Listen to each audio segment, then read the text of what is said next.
Falenderoj shumë që je në studio, po lexoja pak shpejt që të kesha më shumë minutazh me ju. Përshëndetje, faleminderit shumë që kam në studio sot. Rato, më japi një energji pozitive, ata thon njerëzit? Ma thon jo gjithmonë. Jo gjithmonë. Jeni shumë pozitive dhe nuk e di, reflektoni mirësi, reflektoni se dini se çfarë doni nga jeta. Përpiqem të jem njeri më i mirë se sa isha dje. Është e vështirë kjo? Është e vështirë përmirësoni veten sepse ka të bëj pak edhe me vendin ku jeton, ka të bëj pak edhe me lidhjen ndërnjerëzore, sa pozitiv janë njerëzit rreth teje, si a del? Është shumë e vështirë që të përpiqesh të punosh me veten, që të përmirësohesh vazhdimisht nga dita në ditë, se nuk varet vetëm nga unë, e thatë edhe ju, varet edhe nga ambienti, mirë po nuk ka rrugë tjetër. Dhe askënd në botë nuk mundesh ta ndryshosh përveç se të tentosh ta ndryshosh veten. Në parim jeni gazetare. Kam studiuar për gazetari, po, dhe kam punuar si gazetare disa vite. Çfarë mendoni për gazetarët sot? Si ju duket gazetaria sot? E shkruar, online, televizive? Është shumë ndryshe nga koha kur unë kam nisur gazetarin në fillimin e viteve të 90-ta. Kjo për shumë arsye, sepse ka ndryshuar tërësisht mënyra se si komunikohet. Tashmë ka dalë platforma online, ka avancuar shumë teknologjia dhe është përshpejtuar gjithçka. Gjithçka bëhet më shpejt. Do të flasim për komunikimin. Si pyetja e parë dua të them çfarë do të thotë komunikimi për ju? E keni studiuar, thatë që është në thelb është shumë i rëndësishëm sepse ndryshon dhe njerëzit, ndryshon këndvështrimet, bot kuptimet. Çfarë do të thotë për ju? Për mua komunikimi është një lloj arti në vetë. Është arti që të ndihmon të përkthesh realitetin, po ta përkthesh me qartësi, me qetësi, me dinjitet dhe mbi të gjitha me ndikim. A din të komunikojmë ne? Si mendon që kemi komunikimin bazat ditore njerëzit, mes shoqërive, mes debateve televizive, në intervista, në bashkëpunime plane për personale profesionale, si ishe? Përmirësimi i komunikimit nuk merr fund kurrë. Është një proces i përditshëm për secilin prej nesh. Normalisht ndallohet komunikimi në raportet personale, në raportet shoqërore, komunikimi në vendin e punës, komunikimi në publik. Asnjë prej këtyre lloj komunikimeve nuk mund të jetë i duhuri me ndikim me qartësi, nëse në radh të parë komunikimin me veten nuk e kemi në nivelin e duhur. Gjithçka fillon në komunikimin me veten. Në këshilla psikologjike zakonisht thuhet që duhet flasim me veten. Si mendoni që duhet të arrijmë një komunikim me veten tonë? Si të bëjmë pyetje dhe të marrim përgjigje nga vetja? Unë flas gjithmonë me veten, edhe mendoj që është një gjë shumë e mirë të gjithë. Me zë pa zë? Herë me zë, herë pa zë. Përpiqem të flas me zë kur jam në shtëpi, jo në rrugë. Po ndoshta kam ndodhur ndonjëherë që kam fol me zë dhe në rrugë, s'ka asgjë të keqe, duhet një mendim i dytë edhe me veten. Të hahesh ose të pajtohesh edhe me veten. Është një shprehje që e kam përdorur në trajnimet e komunikimit që mbaj, që çdo njeri ka 3 fytyra. Këtë e kam lexuar, thuhet që është një thënie japoneze. Ka një fytyrë që ja tregon botës së gjerë, publikut, ka një fytyrë apo një maskë për njerëzit e afërt dhe ka fytyrën e tretë me të cilën përballet vetëm kur është me veten. Aty fillon edhe komunikimi, kur e nis nga ajo fytyra me të cilën ti përballesh kur je vetëm me veten, çfarë i thua dhe çfarë të thot. Mendoni se është e vështirë ta njohim veten sot? Shumë pak njerëz thonë që e njohin veten dhe marrin vendime të ndryshme që pastaj bien ndesh me nuk e di me atë kuptimet e tyre, sepse është mungesë mbase njohjes të vetes që duhet nisim aty, sepse pastaj thonë që edhe nuk mund t'i njohim të tjerët. Po, është e vështirë ta njohësh edhe veten, sepse ideja jonë për veten nuk krijohet vetëm nga ne. Janë edhe sinjalet, mesazhet që gjatë gjithë jetës, që nga fëmiria i merr nga të tjerët, që thonë kush je, si quhesh, cilit grupi përket, kush je ti.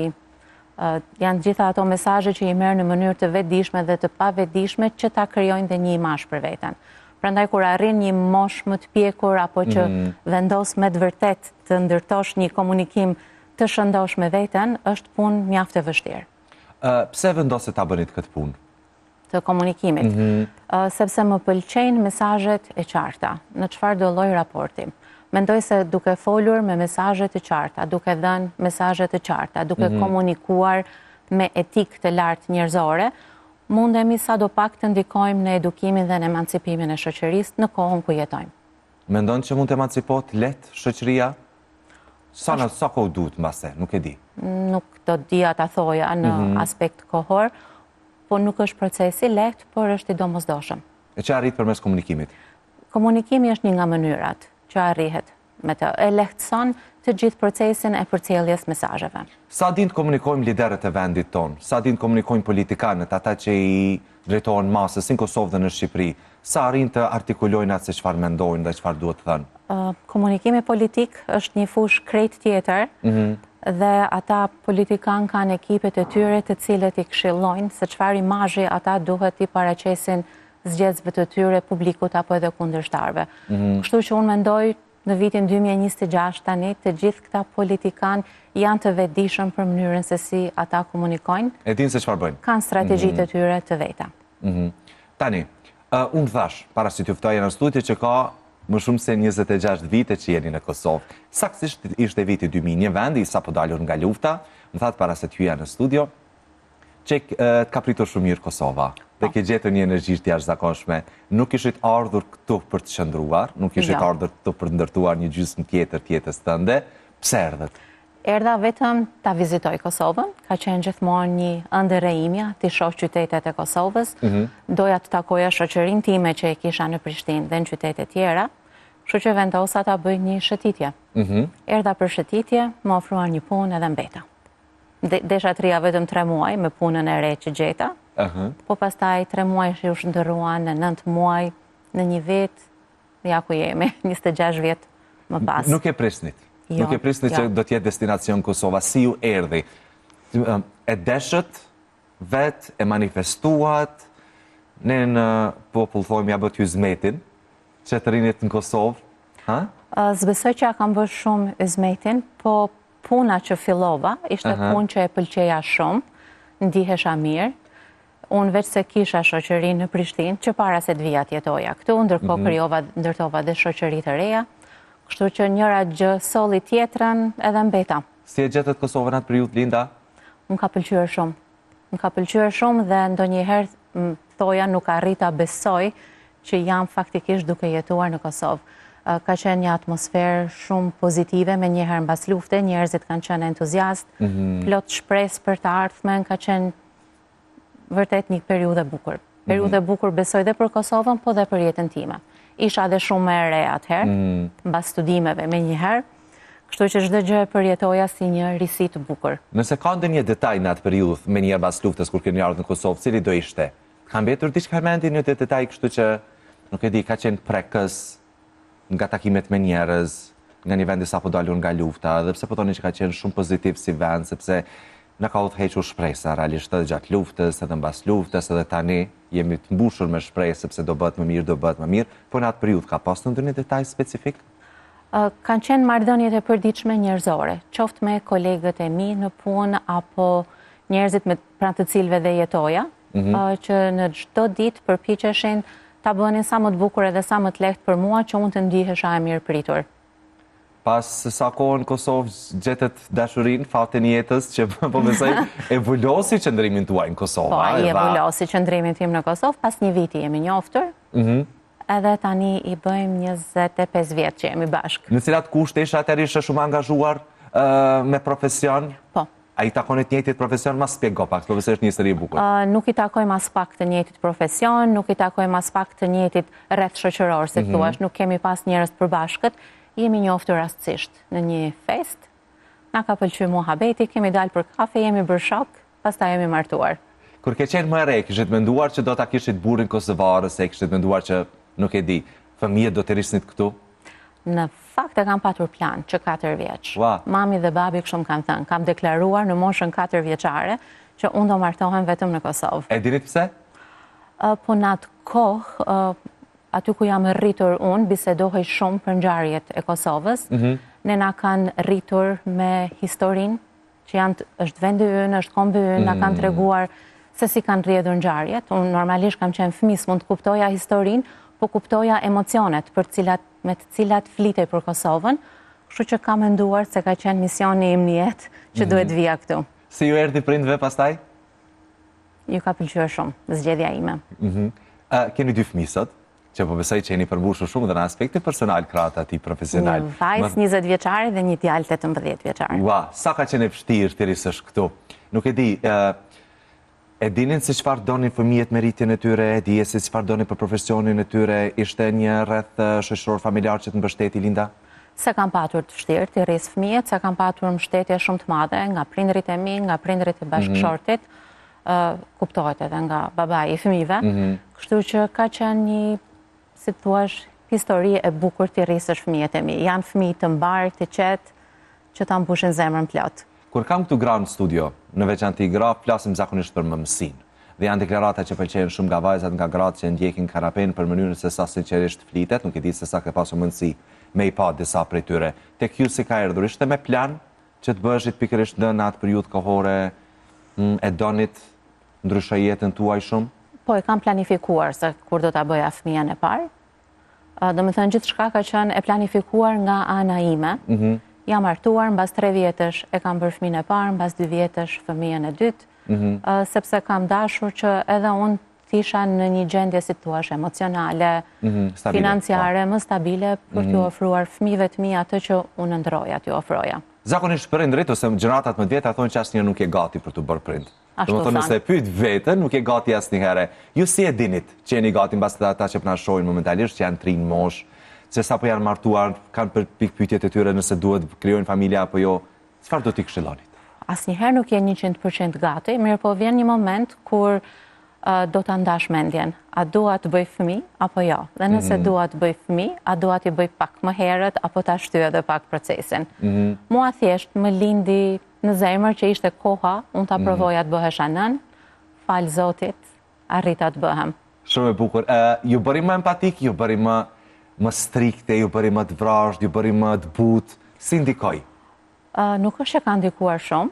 Thuhet që kur bëhesh prind, rilind edhe vetë bashkë me fëmijën dhe besoj që ndodh ashtu me të vërtet, sepse çdo ditë zbulon edhe diçka të re tek vetja, po në rolin e të qenit nën. Sheh, do me thënë sa i ke nivelin e tolerancës. Unë mendoja që isha jo shumë e durueshme, mirë po zbulova që kam edhe durim. Zbulova që ditë jem edhe shumë më strikte ose dhe shumë më e urtë se sa e kam menduar veten që t'jem. Tani, në bestytni dhe në stereotipe të ndryshme në Kosovë, po besoj edhe në Shqipëri, flitet shumë se sa është mbështetja e bashkëshortit e madhe në rritjen e fëmijëve. Nuk është vetëm çështje mbështetje financiare, është emocionale dhe morale për mënyrën se si ndodhet kjo. Ajo është më e rëndësishmja, se sa mbështetja financiare, më e rëndësishmja është stabiliteti emocional për fëmijët, kur të dy prindrit janë në të njëjtën anë. Nëse merret një vendim, të dy prindrit i qëndrojnë atij vendimi. Edhe nëse nuk pajtohen njëri me tjetrin, nuk ka nevojë ta thonë para fëmijëve mos pajtimin për një vendim që merret në raport me fëmijët. Do me thënë, për ta është me rëndësi që ta shohin nënën, babain e tyre si një shtyllë fort e qëndrueshme konsistente gjithmonë. Tani, ju po besoj që kur keni ardhur nga Shqipëria në Kosovë, keni dëgjuar dhe vazhdojnë të bëhen shumë debate televizive të ndryshme për dallimet mes Kosovës së Shqipërisë. Pak më pengon që ka shumë krahasime, do me thënë baza krahasimore diskutohet shumë për çdo temë mes Kosovës dhe Shqipërisë. Ju pengon edhe juve? Si është teknikët komunikim që bëhet mes dy vendeve që flasim të njëjtën gjuhë dhe jemi një? Po në përgjithësi, krahasimi ja vret lezetin gjithçkaje. Unë ende po pres ta shoh një emision ose një diskutim ku ne flasim cilat janë ato gjëra të njëjta që i kemi, ato gjëra të përbashkëta, që janë shumë fish më tepër se sa disa dallime, do të thoja krahinore apo me bazë historike, që janë krejtësisht të parëndësishme përballë masës së gjërave që janë krejtësisht të njëjtat. Çfarë gjetet njëjtë në Kosovë kur erdhet nga Shqipëria? Gjithçka, duke filluar gjuha, mentaliteti, traditat, zakonet, sjellja, gjithçka është e njëjtë. Shumë e bukur. Momenti që po flasim, sa keni shoqëri në Kosovë? Keni njerëz shumë, rrethoni nga shumë njerëz? Po tani do thoja që më shumë kam shoqëri në Kosovë se sa në Tiranë, ku kam lindur edhe jam rritur. Sepse vetë jeta ime që më shumë se gjysmën e jetës e kam kaluar në Prishtinë, aq më tepër kam ardhur në kohën kur një person sapo e fillon në rrugën e karrierës, edhe ajo shoqërohet edhe me ndërtimin e shoqërive të reja. Shumë vërtet. Shumë më tepër njoh njerëz këtu se sa në Tiranë. Ju mërmalli për Tiranën? Vizitoni shpesh? Po, shkoj shpesh. Tani është shumë e lehtë të lëvizësh. S'kam arsye të them që më mërmalli, se kur dua shkoj. Kur bëra sot një lëmtim rrjetet tua sociale, sepse ne kemi këtu që e bëjmë një dizajn kanape, dhe kishit fotografi shumë pak profil. Ishte i mbushur Instagrami dhe Facebook juaj me udhëtime, që planët kuptoj që i doni shumë. Përveç librave leximi që do flasim më vonë, janë edhe udhëtimet më pa. Pse? Çfarë merrni nga udhëtimet? Çfarë është diçka që ju bën të lumtur kur udhëtoni? Unë bëj shumë shpesh udhëtime vetëm. që e quajnë tani me termin anglisht solo traveler, udhëtare e vetmuar. Shkoj vetëm se kur udhëton vetë, mëson shumë për veten tënde.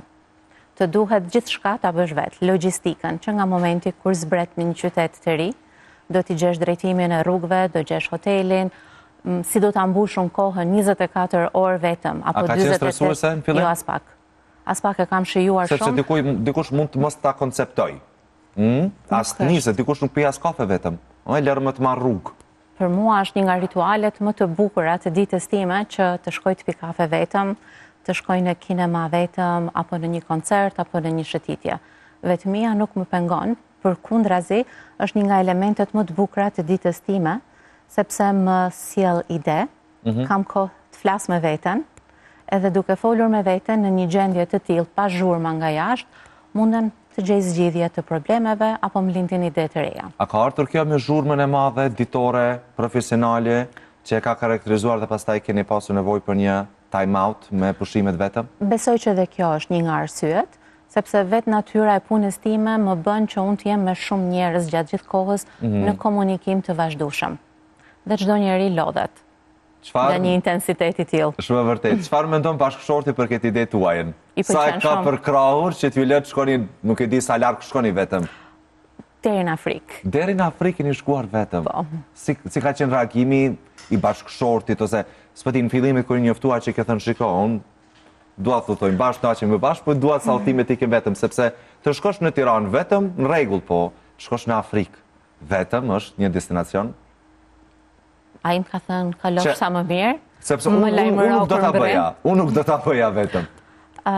Do them, do kapem me një fjalë që e the. Hajde. Që të ka lejuar. Nuk është çështja ta lejosh njëri tjetrin kur je në një marrëdhënie, qoftë martesore apo jo. Momentin që e ke atë konceptin ta lejoj apo mos ta lejoj, ai është një sinjal që diçka nuk shkon aty. Sepse ka shumë që nuk e lejojnë, a? Po këto janë vendime që merren bashkërisht. E diskuton. Kuptohet që unë nuk do të përdor shprehjen a më jep leje të shkoj deri në Paris ose në Afrikë. Po e diskuton. A mund shkoj në Afrikë vetëm? Është kjo mundësi. Më është dhënë kjo mundësi që unë të udhtoj. Ose kam dëshirë të shkoj ta vizitoj këtë vend për këtë arsye. Si të duket si ide. Ka shumë rëndësi se si e formulon kërkesën apo idenë që të lind. Sepse mund të jetë, nuk e di, siguria që të lejosh bashkëshortin të shkoj vetëm në Afrikë, mund të jetë xhelozia.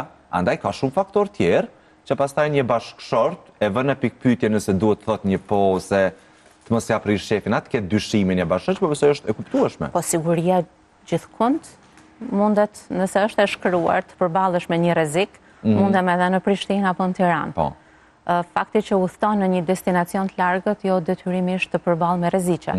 Po patjetër kur je një udhëtare e vetmuar, një solo traveler, duhet kesh edhe kujdes. Andaj sepse po shohim dhe po lexojmë gjithçka. Patjetër, edhe unë gjithmonë e bëj një hulumtim më herët për qytetet e sigurta cilat janë, ose cilat janë lagjet që duhen shmangur, oraret më të përshtatshme.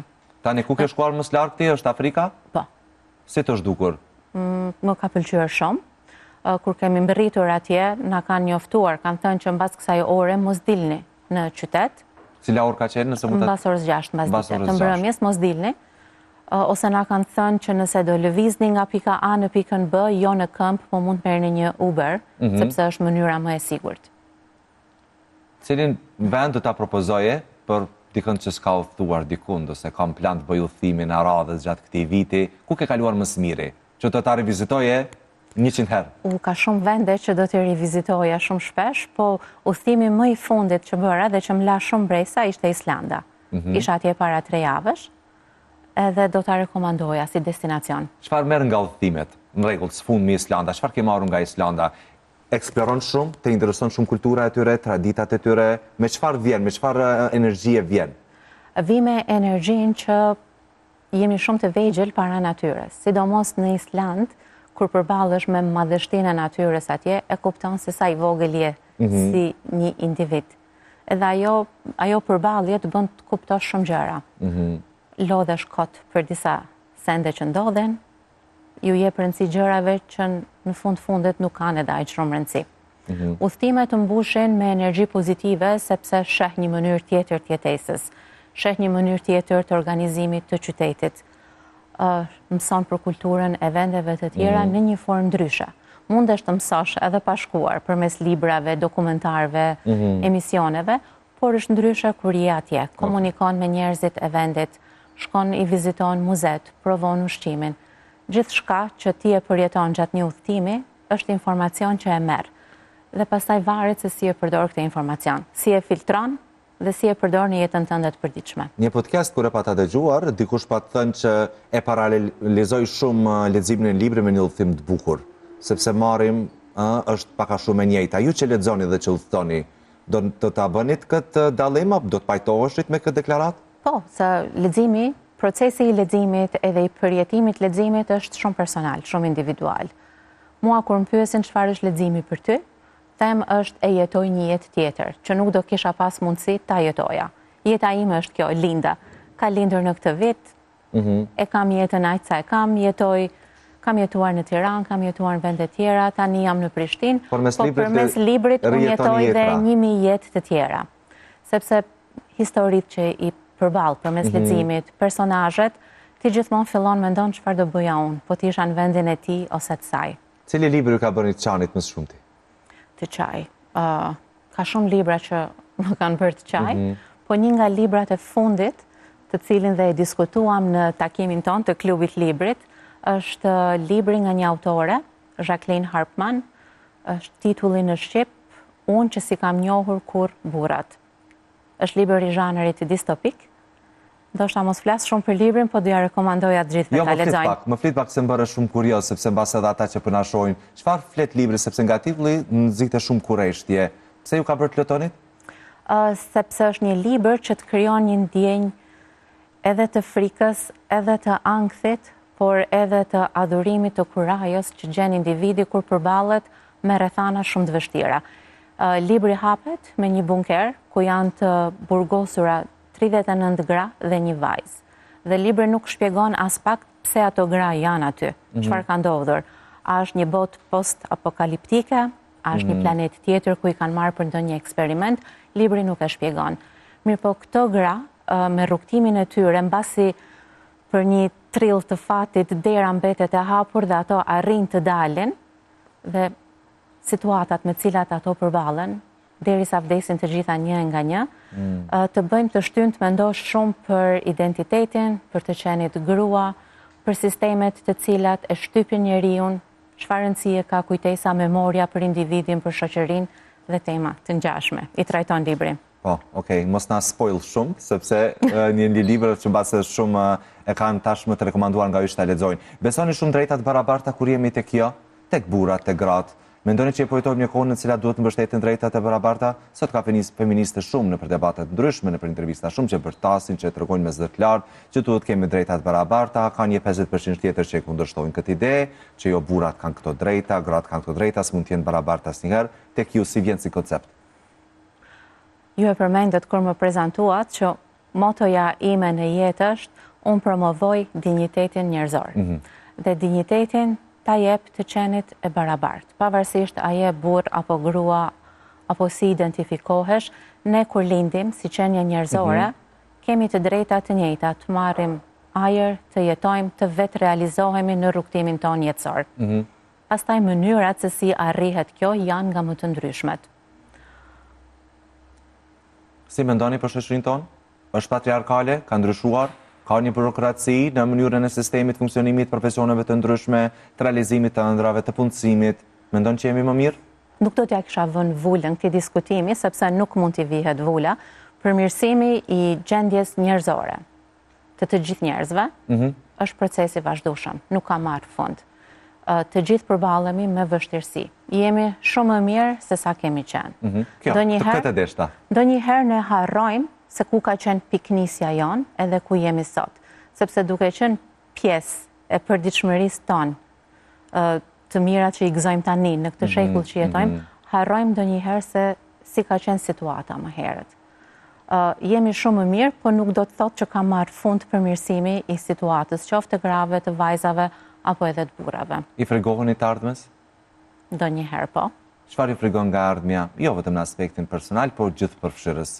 Nuk e di, avancimi teknologjik, një AI, një mënyrë se si po shkon bota, Kronika shumë e shpesht e zezë në vendin tonë dhe në botë, ju shqetëson? Avancimi teknologjik nuk më shqetëson as pak, përkundrazi ndihem me fat që po jetoj në këtë shekull, ku po përballemi me gjithë këto mrekulli do thoja. Kemi sistem shëndetësor shumë më të mirë, nga sa është menduar pak vite më parë, kemi mundësi që përmes teknologjisë ta përmirësojmë shumë cilësinë e jetës tonë, në çfarëdo lloj aspekti, qoftë brenda në familje, por edhe në shoqëri. Ajo çka më frikson ndonjëherë është polarizimi i theksuar i botës, që ndikon në politikë dhe pastaj politika direkt ndikon në jetët tona individuale. Duke qenë edhe nën që kam fëmijë, kuptohet që mua më shqetëson çfarë bote do t'i lëm pasardhësve tanë. Andaj ju pyeta, sepse nesër mbas nesër do të kesh edhe një padhembesa, dhe duke qenë se njihni shumë komunikime dhe një marrë me shumë njerëz, si brenda Kosovës, Shqipërisë dhe rajoneve më gjerë, mase mund të keni një botkuptim më ndryshe se sa profesioneve tjera, se çfarë pret ndoshta nga e ardhmja, mbase tek gjëratat e reja. Keni shumë shpresë, kur shihni, ha? Unë baj shpesh trajnime me të rinj, kryesisht për këtë pjesën e shkathësive esenciale, apo që quhen shkathësitë e buta, edhe mund të them që me të vërtet kemi një rini fantastike. Brezat që vinë janë shumë të veçantë. Mënyra se si ata e perceptojnë jetën, mënyra si ata edhe komunikojnë njëri me tjetrin, apo dhe me ne të tjerët, me brezat më të vjetër se sa ata. Ndoshta ne na duken si ndryshe apo të çuditshëm, po ashtu ju jemi duke edhe neve para ardhësve tanë. Unë kam shpresë tek rinia jonë që do ta bëj këtë botë shumë më të mirë dhe më të drejtë. Kur bisedoj me djalin tim, me vajzën time, me moshatarët e tyre, i kanë shumë më të shëndetshme konceptet e drejtësisë edhe të barazisë sociale. Dhe i kanë më të qarta, madje. I kanë më të qarta dhe nuk hezitojnë ta kundërshtojnë më të rriturin, dhe kur kundërshtojnë, jo vetëm për hir të kundërshtimit, por kanë fakte dhe argumente. Këto 26 vite në Kosovë, keni eksploruar Kosovën mjaftueshëm? Po, shumë, më shumë se Shqipërinë. Qytetet, më shumë se Shqipërinë, nëse jo Prishtina, cili qytet? Peja. Peja, pse? Më pëlqen shumë natyra e Pejës, edhe sa herë kam shkuar në Pejë, qoftë për punë, qoftë për vizitë, jam ndi shumë mirë. Unë jam nga Peja dhe regjia po shkrije, se po ta bën qefin. Atëherë edhe Deçani. Edhe Peja dhe Deçani. Edhe Deçani më pëlqen shumë. Çfarë mendon për reality show në Kosovë dhe Shqipëri me një rekord shikueshmërie? Si ishe? Pa dashur të dukem snobe, nuk i përcjell. Nuk i përcjell reality show. Të duken shëndetshëm, të duket që janë një miniaturë shoqërisë kosovare shqiptare apo jo? Më duken të sforcuara dhe më duken si një lloj agjende që po përdoret për të futur sa më shumë përçarje edhe të kundërtën e emancipimit në shoqërinë tonë. Dhe mendon që është i dëmshëm gjithë kjo shikueshmëri që i bëhet? Shumë e dëmshme. Fatkeqësisht edhe nga fëmijët, edhe nga adoleshentët. Më duket shumë e dëmshme dhe më duket që është edhe një farë qasje e qëllimshme. Po e shikni Mimoza Ahmetin? Vetëm kur më shfaqen ndonjëherë reels në Instagram. Sepse një shkrimtar është futur atje në Ferma VIP, në pikërisht në këtë reality dhe po bën shumë promovim të librit. Dhe po diskutohet shumë se sa shumë njerëz i ka hyrë në qef libri Shkaku i Mimozës. Mendon që këta njerëz duhet i bëjmë viral? Këta njerëz të emancipuar që japin mesazhe të mira? Po. Duhet të dhënë më shumë hapësirë që të bëhen viral njerëz që kanë çfarë thonë, kanë çfarë mesazhesh publike të shëndetshme dhe të dinjitetshme të japin. Çfarë do ishte një mesazh juaj nga kjo studio Kanapes për fund për këtë ata që po na ndjekin, që jam shumë i bindur që janë të shumë në numër momentalisht. Çfarë do ju thoj? Përveç mesazhit tim, lexoni sa më shumë libra. Do thoja që për të pasur një komunikim sa më të mirë dhe të dinjitetshëm, dëgjojmë pak më shumë tjetrin dhe flasim më pak vetë. Linda, faleminderit shumë që ishit në studio, faleminderit shumë që morët pak kohë nga jeta juaj dhe më erdhët sot në studio. Ishte kënaqësi. Ta nisja muajin maj me këtë bisedë në studio. Faleminderit shumë.